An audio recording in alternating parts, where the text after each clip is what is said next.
అదే RTV app వార్తల్ని క్షణాల్లో చదివే అవకాశం ఉంటుంది. ఒక న్యూస్ పేపర్, ఒక టెలివిజన్ ఛానల్ మీ చేతుల్లో ఎప్పుడూ ఉంటాయి. కార్యకర్తలు ఒక్క మాట చెప్పగానే సరే కష్టమైన కఠిన నిర్ణయమైనా కూడా ముందుకొచ్చి ఇంత పెద్ద ఎత్తున ఈ కార్యక్రమంలో పాల్గొన్నందుకు ఇలా దాదాపు ప్రతిజ్ఞ చేసిన ప్రతి ఒక్కరు వయసులో నాకన్నా చిన్నవాళ్ళే అయినా కూడా ఇంత పెద్ద మాత్రమైన కార్యక్రమానికి మద్దతు ఇచ్చి ఈ కార్యక్రమానికి తోడుగలిసిన మీ అందరికీ శిరస్సు వచ్చి నమస్కరిస్తున్నా. అదేవిధంగా వేదిక మీద ఉన్న పెద్దలు, జిల్లా పాలనాధికారి కుమార్ దీపక్ కలెక్టర్ గారు, అదేవిధంగా జిల్లాకు సంబంధించిన పోలీస్ అధికారి భాస్కర్ గారు డీసీపీ, అదేవిధంగా వేదిక ఉన్న వేదిక అధికారులు, మిగతా సోదరిమణులు, ఇక్కడ ఇంకొకటే విషయం చెప్తాను, గుర్తుపెట్టుకోండి. ఈరోజు మహాత్మా గాంధీ జయంతి. మహాత్మా గాంధీ అనేవాడు ఈ దేశానికి 200 సంవత్సరాల బ్రిటిష్ పాలన నుంచి మనను విముక్తి చేయడానికి అహింసాయుత పోరాటం చేశాడు. అక్కడ ఒకటి గుర్తుపెట్టుకోండి మీరు, అంటే ఆ రోజుల్లో కూడా 1940 దశకంలో బ్రిటిష్ వాళ్ళు ఉప్పు మీద ట్యాక్స్ వేస్తే ఎవరు ఉప్పు తినద్దంటే దాదాపు సంవత్సరం పాటు ఉప్పు లేకుండా వంటలు తిన్న చరిత్ర మన దేశానికి. కాబట్టి ఇది ఇంత పెద్ద కఠిన నిర్ణయం కాదు, మీకు ఒక 3 నెలలు కష్టపడితే మీకు తెలుస్తుంది. ఆ రకంగా చేసి ఈ దేశానికి స్వాతంత్రం తీసుకొచ్చే కార్యక్రమంలో ఇవాళ చాలామంది బయట చాలామంది మాట్లాడతారు. ఇక్కడ ఇంకొక మాననీయులు ఉన్నాడు, పెద్దలు మాజీ ప్రధానమంత్రి కీర్తిశేష్ లాల్ బహదూర్ శాస్త్రి గారు. ఆయన ఒకటే మాట చెప్పిండు, జై కిసాన్ జై జవాన్. జై కిసాన్ అంటే గ్రామీణ ప్రాంతంలో ఉన్న రైతులు కానీ రైతు కూలీలు కానీ వాళ్ళు కష్టపడి పండిస్తేనే ఈ దేశానికి అన్నం గింజలు దొరుకుతాయనే ఒక ఉద్దేశంతో ఆ రోజు జై కిసాన్ జై జవాన్ అని చెప్పడం జరిగింది. ఇక మహాత్మా గాంధీ వచ్చిన తర్వాత ఆ ఉన్న స్వాతంత్రం వచ్చిన తర్వాత అదే పరిస్థితులలో ఎవరిని ప్రధానమంత్రి చేయాలి, ఇంకెవరిని ఏం చేయాలి ఒక నిర్ణయం తీసుకున్నప్పుడు ఆ రోజు జవహర్లాల్ నెహ్రూ గారిని ప్రధానమంత్రి చేసింది. దానికి వెనుక ఒక ఉన్నది, ఈ దేశం ఉన్న పరిస్థితులలో స్వాతంత్రం వచ్చిన తర్వాత 40 కోట్ల జనాభాలో 20 కోట్ల జనాభాకు మాత్రమే తిండి గింజలు ఉన్నాయి. మిగతా 20 కోట్ల జనాభాకు విదేశాల నుంచి మనం తెచ్చుకొని తినే పరిస్థితి ఉన్నది. ఆ దశ నుంచి ముందు తీసుకుపోవడానికి ఆ రోజు విజన్ ఉన్న మనిషి, దూరదృష్టి మనిషి, సబ్జెక్ట్ తెలిసిన మనిషి, విషయం తెలిసిన మనిషి ఈయనైతే ఈ దేశానికి నెక్స్ట్ భావితరాలకు 50 సంవత్సరాలకు 60 సంవత్సరాలు ప్రణాళిక చేసి దేశాన్ని ఒక అభివృద్ధి బాట తీసుకుపోతారనే ఉద్దేశంతో ఆ రోజు గాంధీ గారు ఆలోచించి జవహర్లాల్ నెహ్రూ గారిని ప్రధానమంత్రిని చేసింది. దాని అర్థం ఇలా ఇంకా వేరే వాళ్ళు మాట్లాడతాం. ఆ దినం కొన్ని సందర్భాల్లో కఠిన నిర్ణయాలు తీసుకువస్తుంది. కఠిన నిర్ణయం తీసుకోవాలంటే దానికి సర్దార్ వల్లభాయ్ అయితే సంవత్సరాన్ని బట్టి కఠిన నిర్ణయాలు తీసుకున్నాడని చెప్పి దాన్ని ఫాలో అయినా సుభాష్ చంద్రబోస్ ఖచ్చితంగా ఫాలో అవుతాయి. ఇక మిగిలింది మంచిర్యాల నియోజకవర్గానికి ప్రత్యేకంగా మండలానికి చెప్తానండి.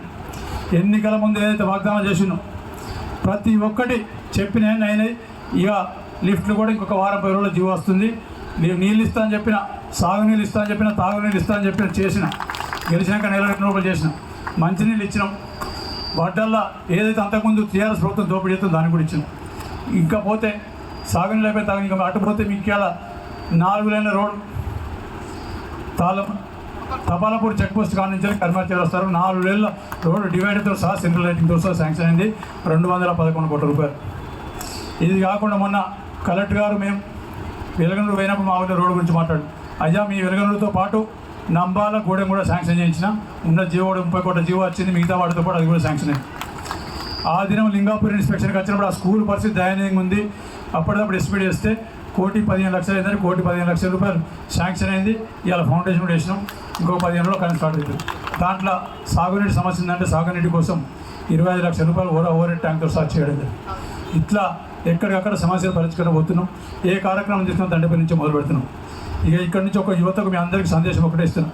మంచిర్యాల గురించి మంచిర్యాల మాట్లాడతా. కరకట్టలు చెప్పిన, కరకట్టలు అయిపోయింది, సంతకం ఇవ్వాలో రేపు అవుతుంది. హాస్పిటల్ 300 పడకలు 600 పడకలు హాస్పిటల్ తీసుకొస్తే ఐపీఎల్ కడతా అని చెప్పిన, అది కూడా వచ్చింది. అది దానికి రేపే ఆ పాత బిల్డింగ్ ఏదైతే బిల్డింగ్ అని దాన్ని గులగొట్టే కార్యక్రమం మొదలుపెట్టినాం. దాంట్లో మీరు అందరు భాగస్వాములు అయితే ఖచ్చితంగా మీ అందరికీ తప్పకుండా పేరున ప్రతి ఒక్కరికి ఆ కార్యక్రమం రావాలని కోరుతున్నా.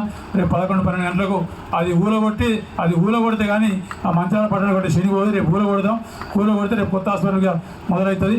ఇంకో 1-2 నెలల స్టార్ట్ అవుతుంది. దానికి ఒక పెద్ద మనిషి బీజేపీ అన్నాడు, నేనట భారతీయునట, లేకపోతే ఇంకేమన్నా మహేష్ బాబు అట డెఫినెట్లీ భారతీయునే అందులో సందేహం లేదు. మహేష్ బాబు అన్న ఒక 2 నిమిషాలు ఆలోచిస్తారు కావచ్చు, కానీ 2 నిమిషాలు ఆలోచించక ఖచ్చితంగా చేస్తారు. అందులో భయపడేది ఏం లేదు. ఇక ఆయన ఒక ఛాలెంజ్ చేసిన ఈ వేదిక సంబంధించి చెప్తాను. నేను ఛాలెంజ్ 2.5 సంవత్సరాలు హాస్పిటల్ అయితే మజాక్ అన్నాడు. ఇవాళ ఇదే వేదిక అని చెప్తాను, పని ఇంకో 2 నెలలు అయితే స్టార్ట్ అవుతుంది. స్టార్ట్ అయిన డేట్ నుంచి వెళ్ళి 2.5 సంవత్సరాల లోపల నేను హాస్పిటల్ కంప్లీట్ చేసి ఓపెన్ చేయకపోతే నేను అక్కడికక్కడ రాజీనామా చేసి వెళ్ళిపోతా. నీకు దమ్ము ధైర్యం ఉంటే ఈ ఛాలెంజ్ స్వీకరిస్తే ప్రెస్ మీట్ పెట్టి చెప్పు. నీకు దమ్ము ధైర్యం ఉంటే అదే దినం నువ్వు కాషాయ రంగులు వేసి బట్టలు వేసుకున్నావు, కాషాయ రంగు బట్టలు వేసుకొని ప్రజలంతా పిచ్చోళ్ళకి మోసం చేసి నువ్వేదో సన్యాసి కాదు, సన్యాసి వేషంలో రౌడీజం గుడ్డాజం అందరికీ పోల్చి కూడా చేస్తున్నావు. ఈ రోజు నీకు ఛాలెంజ్ ఇస్తుంది. నీకు దమ్ము ధైర్యం ఉంటే అదే దినం నీ కాషాయ బట్టలు వేసుకొని హిమాలయాలకు పోతావా చెప్పు. దమ్ముంటే రేపు ఛాలెంజ్ చెప్పుకొని చెప్పు, మాట్లాడు. ప్రమాణం చేసిన ఇవాళ మళ్ళీ తప్పు చేసి ఎక్కడైనా నిన్నలు కనబడితే మాత్రం డైరెక్ట్ నాకు ఫోన్ చేసామంటే, మేడంకి ఫోన్ చేసామంటే వాళ్ళకి అన్ని కట్ చేస్తే ఏదో ఇబ్బంది వస్తుంది. మీరేం భయపడకండి, ఎక్కడ కూడా అటువంటి అవకాశం ఇవ్వకండి వాళ్ళకి. అంటే వాళ్ళు మంచోళ్ళు కానీ అప్పుడప్పుడు వాళ్ళు కలిసి ఒక్కదిన ఒక్క పూట ఏమైతే మొదలు పెడతారు. అటువంటి కార్యక్రమం మొదలు పెట్టకండి, మీరు నష్టపోతారు. ఒక్కటే మాట చెప్తాను, మీరు ఈ నిర్ణయానికి కంకణబద్ధులై ఉంటే ఒక 3 నెలల్లో నీకు తేడా కనబడుతుంది. మీ కుటుంబంలో మీకు వచ్చే గౌరవం వేరే కాదు. మీ కుటుంబంలో మీ భార్య మిమ్మల్ని చూస్తే నవ్వుతుంది, అబ్బా టైంకి వచ్చింది 9 గంటలకి. పిల్లలు సంతోషపడతారు, తల్లిదండ్రులు సంతోషపడతారు. లేకపోతే మీరు రాత్రి 11 గంటలకు 12 పోతే ఈ దిక్కుమానాడు వచ్చి ఇప్పుడు ఈమె ఇక్కడ ఇప్పుడు ఏడ వండుకోవాలి, ఏడ తీసి పెట్టాలి, తలపని కావాలి కూర్చొని తిరుగుతారు. ఆ తిట్టాన్ని తప్పుతాయి, ప్రేమ వస్తుంది, ఒక గౌరవం వస్తుంది. అది దృష్టిలో పెట్టుకోండి, అది చేయండి. ఇక్కడ చేసిన వాళ్ళు ఇలా ఒక్కొక్కరు 10 మందికి ఆదర్శమై ఇంకో 10 మంది మనం చూసి మార్చే విధంగా చేయండి. ఇక ఇది కాకుండా మహాత్మా గాంధీ జయంతి సందర్భంగా ఈ కార్యక్రమం తీసుకుని మీ అందరికీ, రాష్ట్రానికి, దేశానికి కాంగ్రెస్ పార్టీ తరఫున అధికారం ఉన్నాం కాబట్టి అధికారం అనండి ఈ కార్యక్రమం తీసుకొని రాష్ట్రానికి, దేశానికి ఆదర్శంగా కావాలని, ఇక గాంధీజీ కలల కన్నా సహకారం చేయడానికి మద్యంకు దూరంగా ఉంటాను, దానికి ఆదర్శంగా జీవనం సాగిస్తామని పెద్దలు ఎమ్మెల్యే కొక్కిరాల ప్రేమసాగరరావు గారి ఆశయాలకు అనుగుణంగా నడుచుకుంటామని, ప్రేమసాగరరావు చేసే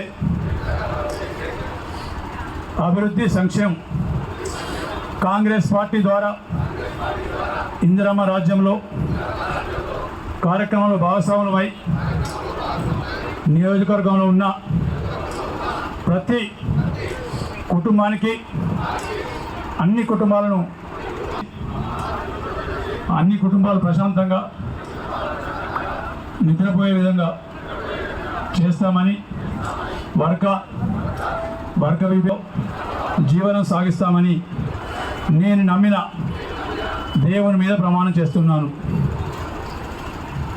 మరిన్ని వీడియోస్ కోసం ఛానల్ ని సబ్స్క్రైబ్ చేయండి. లేటెస్ట్ అప్డేట్స్ కోసం వాట్సాప్ ఛానల్ ని ఫాలో చేయండి. అండ్ లింక్ డిస్క్రిప్షన్ లో ఉంది.